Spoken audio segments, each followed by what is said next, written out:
Telefonun şarjı bitdi. Kiçik ölçü, böyük enerji. Powerbanklar həyatımızı asanlaşdırır, lakin təhlükəsizlik qaydalarına əməl etmədikdə ciddi problemlər yarada bilir. Gündəlik həyatımızın ayrılmaz hissəsinə çevrilən enerji daşıyıcısı artıq demək olar ki, hər kəsin çantasında var. Bank istifadəsi Bəli, istifadə edirəm. gün ərzində neçə saat istifadə edirsiniz? Çöldə olduğum müddətdə, yəni lazım olduğu qədər.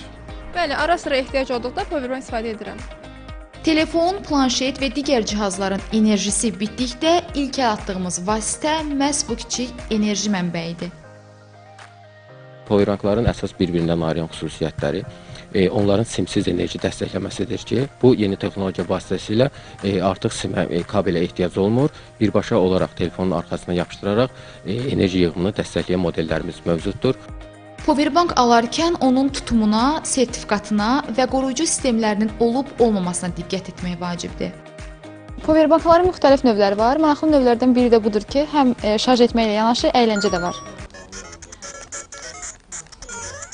Bu cihazların təhlükəsizliyi isə onların gün ərzində istifadə müddətindən asılıdır.